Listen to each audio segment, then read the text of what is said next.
Hello, I'm SA, your AI essayist. Please note that all content, audio and video in this presentation are AI generated. As AI can sometimes produce inaccuracies, I encourage you to verify any factual information presented. With that in mind, let's begin. The American intellectual landscape of the mid-19th century was a fertile ground awaiting a transformative vision. While the nation was rapidly expanding, its institutions of higher learning largely adhered to older, more classical models, emphasizing the transmission of established knowledge rather than the pursuit of novel discovery. The concept of the university as a true engine of research, a place where scholars would actively forge new frontiers of understanding, was still in its nascent stages on this continent. Similarly, the practice of medicine, while advancing, often remained a blend of empirical observation and inherited tradition, with a pronounced gap between the bedside and the laboratory. The systematic, rigorous investigation that characterized the burgeoning scientific disciplines in Europe, particularly in Germany, had few true parallels in the United States. This era presented a significant challenge: how to cultivate an environment that fostered deep, specialized scholarship and advanced scientific inquiry, thereby elevating American intellectual life to global prominence. It was within this context that the singular vision of Johns Hopkins, a Baltimore merchant and financier, emerged. Hopkins, a man of considerable wealth amassed through railroads and banking, possessed a profound understanding of the societal need for advancement in both education and healthcare. His personal fortune, considerable as it was not merely accumulated but was intended for a purpose that would transcend his own lifetime, a legacy designed to address the intellectual and medical aspirations of his nation. The problems of his time, as he perceived them, were clear a deficiency in institutions dedicated to the highest levels of academic pursuit and a pressing need for improved medical care informed by the latest scientific understanding. His bequest, a remarkable sum for the era, was directed toward the establishment of two interconnected institutions, a university and a hospital, both conceived with a singular, ambitious goal. Hopkins' unique solution was to create a system that would intrinsically link advanced learning with practical application, where the pursuit of pure knowledge would directly inform the healing arts. He envisioned a university that would be a crucible for original research, a place that would attract brilliant minds and empower them to explore the unknown. This was a departure from the prevailing norms, which often saw higher education as a means of cultivating a learned citizenry or preparing individuals for established professions through established syllabi. His foresight extended to the hospital, which was to be a beacon of medical excellence, a place where patients would receive care informed by the most current scientific discoveries, and where those discoveries would be actively generated. The very architecture of his philanthropic endeavor was designed to foster a symbiotic relationship where the intellectual vitality of the university would infuse the clinical practice of the hospital, and the challenges encountered in patient care would, in turn, stimulate new avenues of scientific investigation. The establishment of these institutions represented a profound commitment to a new paradigm for American intellectual and professional life. It was an investment in the future, a deliberate act to cultivate a culture of inquiry and innovation that was, at that moment, largely absent. The problems Hopkins sought to solve were deeply embedded in the fabric of American society, reflecting a nation eager to mature intellectually and scientifically. His solution was not merely the creation of buildings or the endowment of professorships, but the conceptualization of an ecosystem where scholarship and healing would advance hand in hand, driven by the relentless pursuit of understanding. This foundational act set the stage for a transformation in how America approached higher education and medical science, laying the groundwork for an enduring legacy of discovery and care. The subsequent stages of this ambitious undertaking would require translating this grand vision into tangible reality, a process that would soon engage minds dedicated to shaping its very operational principles. The ambitious vision for Johns Hopkins, as articulated in its charter and the profound generosity of its founder, demanded more than just the establishment of an institution. It required the careful construction of an intellectual and operational framework, one that could foster the very spirit of discovery it aimed to embody. The challenge was to transplant and adapt the most advanced models of scholarly pursuit from Europe, primarily Germany, and imbue them with a distinctly American vitality. This was not a matter of simple replication.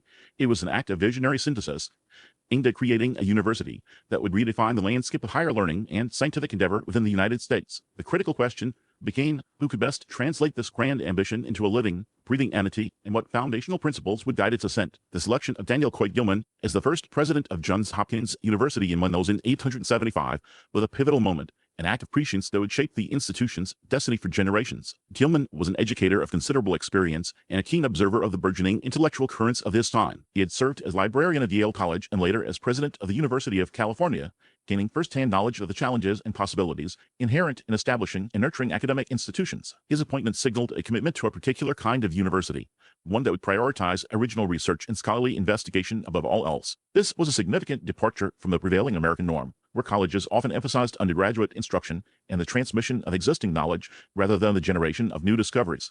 The intellectual milieu of the late 19th century in America presented a stark contrast to the robust research traditions developing across the Atlantic. European universities, particularly those in Germany, had cultivated a powerful ethos of academic freedom, specialized scholarship, and the pursuit of knowledge for its own sake. The German university model, with its emphasis on the seminar method, rigorous examinations for advanced degrees, and the close integration of teaching with ongoing research, served as a beacon for reformers seeking to elevate American higher education. American universities, by and large, were still grappling with establishing their identities, often mirroring the liberal arts college model of Oxford and Cambridge, with a focus on broad curriculum and gentlemanly learning. The concept of a university as a primary engine of scientific and scholarly advancement, a place where faculty were expected to be active researchers as well as teachers, was still nascent. Gilman, deeply impressed by the German system, recognized that Johns Hopkins had a unique opportunity to become the vanguard of this new paradigm in America. His vision for the university was explicitly rooted in this model. He understood that to cultivate a truly research-intensive environment,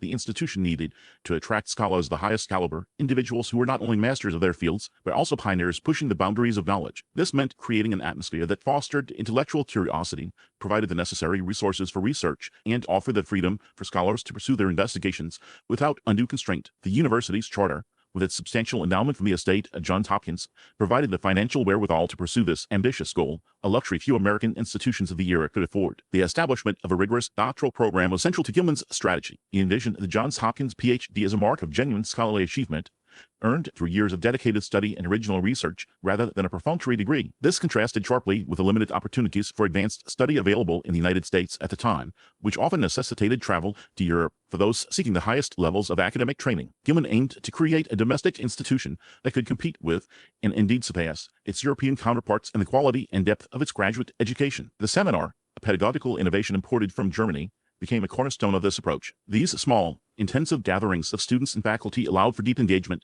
with primary sources, critical discussion, and the development of independent research skills. Attracting faculty to a brand new university, one without an established reputation or proven track record, presented a considerable challenge. Gilman's approach was to recruit leading scholars from both America and Europe, offering them the opportunity to shape a new institution from its foundations. He sought individuals who embodied the research ethos, those who were already making significant contributions to their fields, and who possessed the vision to help build a world-class university. This strategy was audacious, requiring considerable faith from the appointed faculty that the ambitious vision would indeed materialize. The early appointments were critical, setting the intellectual tone and establishing the standards for future generations. These scholars were not merely hired to teach. They were invited to become architects of a new academic order. The very structure of the university was designed to facilitate research. Gilman emphasized the importance of specialized departments and the development of libraries and laboratories equipped with the latest scientific instruments. He understood that scientific progress was often driven by collaboration and the cross-pollination of ideas, and he aimed to create an environment where such interactions would flourish. The university was conceived as a place where pure scholarship and applied scientific inquiry would coexist and mutually enrich each other. This integrated approach was a direct inheritance from the German model, which had demonstrated the profound benefits of linking theoretical knowledge with practical investigation. The problems Gilman and the nascent university faced were multifaceted. There was the inherent difficulty of establishing a new institution in a competitive academic landscape. There was the challenge of convincing a skeptical public and a conservative educational establishment of the value of a research-intensive university. And there was the ongoing task of defining and refining the university's mission as it evolved. Yet Gilman's leadership, coupled with the strategic recruitment of exceptional scholars, began to forge a distinctive identity for Johns Hopkins. The university was not simply building a campus, it was cultivating a culture, a commitment to the rigorous pursuit of knowledge that would soon set it apart. The success of this early phase was crucial, laying the intellectual and operational groundwork for the profound impact the institution would soon have on American science and scholarship. The initial appointments and the establishment of the graduate programs represented the first tangible steps in realizing the founder's immense bequest. Transforming a financial endowment into an intellectual powerhouse taught the intellectual ferment that characterized the early years of Johns Hopkins University, a period marked by the careful establishment of graduate programs and the recruitment of pioneering scholars, created a fertile ground for a revolution in medical education. The landscape of medical training in the United States at the close of the 19th century presented a stark contrast to the burgeoning ideals of scientific inquiry. Proprietary medical schools, often operating with minimal oversight, frequently offered curricula that leaned heavily on rote memorization and didactic lectures, with scant emphasis on rigorous scientific methodology or laboratory experience. The practical realities of patient care were often divorced from the emerging understanding of disease at a cellular and molecular level. Students typically entered medical school with far less formal academic preparation than their counterparts in European institutions, and the concept of a medical school as an integral part of a research university was a nascent, underdeveloped notion. This environment fostered a generation of practitioners whose understanding of medicine was more artisanal than scientific, a situation that posed a significant impediment to the advancement of public health and the development of effective therapeutic interventions. Against this backdrop,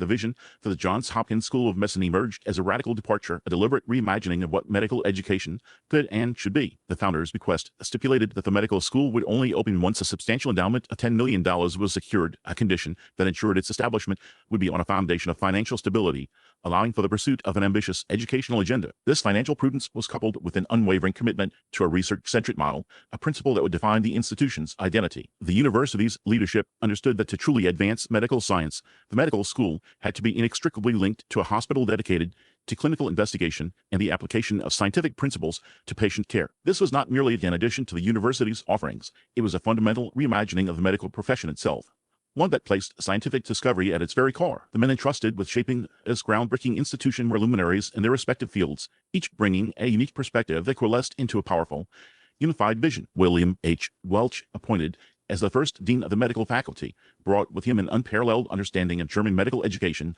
which at the time was the global gold standard for scientific rigor and research integration. Welch's experience studying in Germany had instilled in him a profound appreciation for the laboratory sciences, particularly pathology, and he recognized the critical need to embed this discipline at the heart of medical training in America. His appointment signaled a clear intent to elevate medical education from a trade to a rigorous academic discipline. Complementing Welch's administrative and scientific acumen was the extraordinary presence of William Osler, whose appointment as the first physician-in-chief of the Johns Hopkins Hospital and professor of medicine was a pivotal moment. Osler, a physician of immense clinical insight and pedagogical skill, championed a philosophy of medical education that emphasized direct patient observation, meticulous clinical examination, and the integration of bedside teaching with scientific understanding. His famous dictum, "Listen to your patient. He is telling you the diagnosis," encapsulated his patient-centered approach, but it was his equally strong conviction that bedside observations must be informed by laboratory findings that truly aligned with the university's research mission. Osler's legendary rounds, where he would guide students through the complexities of diagnosis and treatment, became a model for clinical pedagogy,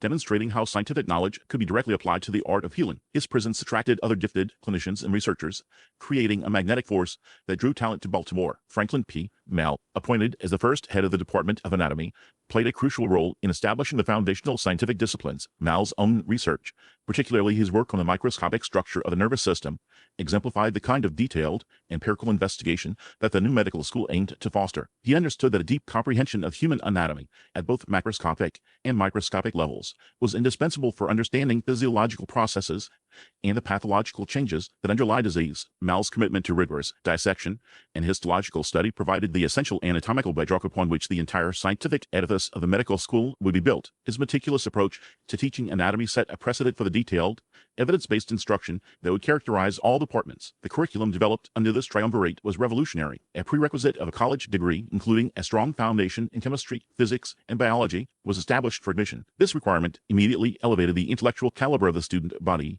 ensuring that incoming students possessed the analytical skills and scientific literacy necessary to engage with advanced medical concepts. The curriculum itself was structured to seamlessly integrate laboratory work with clinical experience. Students were not merely passive recipients of information, they were active participants in the scientific process. Pathology, under Welch's influence, became a central pillar, moving beyond mere description of disease to the investigation of its causes and mechanisms. Pharmacology, physiology, and bacteriology were similarly grounded in laboratory practice, providing students with hands-on experience in experimental design and data analysis. The hospital itself was conceived as a research laboratory, a place where the frontiers of medical knowledge were actively explored. Clinical rounds became opportunities for rigorous scientific discussion, where observations made at the bedside were correlated with findings from the pathology laboratory, the bacteriology lab, and other scientific disciplines. This systematic integration of clinical observation with laboratory investigation fostered a spirit of inquiry that permeated the entire institution. It was a departure from the prevailing model, where medical practice was often guided by tradition or empirical experience alone, without a deep grounding in scientific principles. The Johns Hopkins model championed a continuous cycle of observation, hypothesis, experimentation, and refinement, mirroring the very process of scientific discovery. The impact of this innovative approach was profound and far-reaching. The Johns Hopkins School of Medicine did more than simply train physicians. It redefined the very concept of medical professionalism and scientific advancement in healthcare. Graduates of the early program were not only skilled clinicians, but also scientifically literate investigators, equipped to contribute to the expanding body of medical knowledge. The model established in Baltimore became the template for medical education across the United States. Universities and existing medical schools began to emulate its emphasis on rigorous scientific training, its requirement for college-level prerequisites, and its deep integration of research with clinical practice. The success of Johns Hopkins demonstrated unequivocally that a research-focused approach was not an optional enhancement, but an essential component of modern medical education and practice. This transformation laid the groundwork for the explosion of medical discovery and therapeutic innovation that would characterize the 20th century, forever altering the trajectory of healthcare and public well-being. The legacy of Welch, Osler, and Mal, and the visionary philanthropy that enabled their work created an enduring paradigm that continues to shape medical science and education to this day, a testament to the power of a commitment to rigorous inquiry. The model established in Baltimore became the template for medical education across the United States. Universities and existing medical schools began to emulate its emphasis on rigorous scientific training, its requirement for college-level prerequisites, and its deep integration of research with clinical practice. The success of Johns Hopkins demonstrated unequivocally that a research-focused approach was an essential component of modern medical education and practice. This transformation laid the groundwork for the explosion of medical discovery and therapeutic innovation that would characterize the 20th century, forever altering the trajectory of healthcare and public well-being. The legacy of Welch, Osler, and Mal, and the visionary philanthropy that enabled their work created an enduring paradigm that continues to shape medical science and education to this day, a testament to the power of a commitment to rigorous inquiry. The enduring legacy of Johns Hopkins extends far beyond the initial groundbreaking achievements in medical education and research. Its institutions have consistently fostered an environment where interdisciplinary collaboration thrives, becoming a crucible for the synthesis of knowledge across diverse scientific and medical domains. This commitment to breaking down traditional academic silos has enabled the pioneering of entirely new fields. Consider, for instance, the early foundational work in bacteriology and pathology, which directly paved the way for advancements in infectious disease control and diagnostics. This spirit of innovation persisted, manifesting in later decades through pioneering efforts in fields such as genetics, where the meticulous study of inherited traits and molecular mechanisms revolutionized our understanding of life itself. Similarly, the robust development of public health initiatives, deeply rooted in epidemiological research and community engagement, has yielded strategies that protect populations and improve global health outcomes. The emergence of biomedical engineering, a discipline that seamlessly blends engineering principles with biological and medical sciences, further exemplifies Johns Hopkins' capacity to anticipate and shape the future of scientific inquiry. This unique ability to foster cross-disciplinary synergy and to cultivate nascent fields has cemented the Johns Hopkins model as a benchmark for research excellence worldwide. Its principles have been emulated and adapted by countless institutions globally, each seeking to replicate the potent combination of rigorous scientific inquiry, clinical application, and visionary leadership. The impact is visible in the structure of medical schools, the design of research institutes, and the very ethos of scientific exploration adopted by universities across continents. This widespread influence underscores the profound and lasting significance of the foundational vision established in Baltimore. The ongoing challenge for institutions like Johns Hopkins lies in maintaining this commitment to groundbreaking research while simultaneously adapting to the ever-shifting landscape of societal needs and scientific paradigms. The rapid pace of discovery, the emergence of new technological capabilities, and the evolving demands placed upon healthcare systems necessitate a continuous process of reevaluation and adaptation. Johns Hopkins has navigated these complexities through a sustained dedication to its core mission, the creation and application of knowledge for the betterment of humanity. This involves not only investing in cutting-edge research, but also cultivating an intellectual environment that encourages bold thinking, embraces emerging technologies, and fosters a deep sense of social responsibility among its faculty and students. The institution's capacity to attract and nurture leading minds, individuals driven by an insatiable curiosity and a desire to address humanity's most pressing challenges, remains a cornerstone of its success. These scholars, empowered by the resources and collaborative spirit inherent to Johns Hopkins, have consistently pushed the boundaries of what is known and what is possible. Their work spans the spectrum from fundamental biological discoveries that illuminate the very mechanisms of life to the development of novel therapeutic interventions that alleviate suffering and extend lifespans. The sustained impact of Johns Hopkins' visionary philanthropy and its innovative institutional design offers a compelling perspective on how such organizations continue to drive progress and confront the complex challenges of the 21st century. The initial endowment, a testament to Daniel Coit Gilman's foresight and Johns Hopkins' own philanthropic spirit, provided the essential foundation for an enterprise dedicated to advancing human knowledge. This initial investment has yielded returns immeasurable in their scope and significance, influencing scientific progress, public health, and the very fabric of modern medicine. The institution's ongoing commitment to intellectual freedom,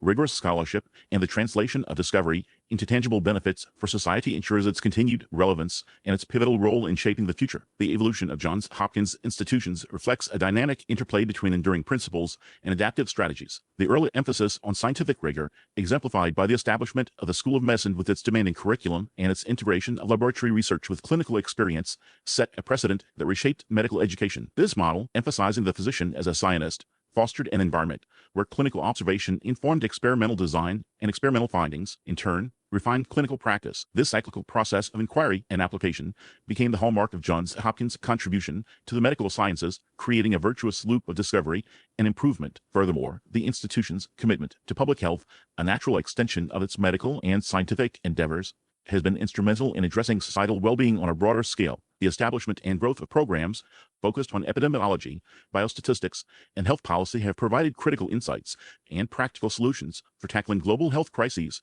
from the control of infectious diseases to the management of chronic conditions. The School of Public Health, in particular, has become a leading force in shaping public health discourse and practice, its research informing policy decisions, and its graduates leading efforts to improve health outcomes worldwide. The enduring relevance of Johns Hopkins' commitment to knowledge creation and its application for human betterment is evident in its continued leadership across a multitude of scientific disciplines, from advancements in neuroscience and cancer research to innovations in artificial intelligence and data science applied to healthcare. The institution remains at the forefront of discovery. This sustained excellence is a direct consequence of its foundational principles: a deep respect for empirical evidence, a culture that encourages intellectual daring, and a collaborative spirit that transcends disciplinary boundaries. The legacy of Johns Hopkins is not merely a historical account of past achievements, it is a living testament to the transformative power of dedicated inquiry and the profound impact that a well-structured, visionary institution can have on the advancement of human knowledge and the improvement of human lives. Its model continues to inspire, its research continues to illuminate, and its commitment to service continues to shape a healthier, more knowledgeable world.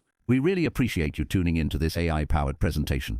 Our goal is to push the boundaries of AI in content creation, and your input is invaluable. If there's a particular subject you'd like to see us tackle next, or if you have suggestions on how we could fine-tune our AI's creative prompts, please don't hesitate to leave your ideas in the comments section. We're excited to bring you more unique content very soon.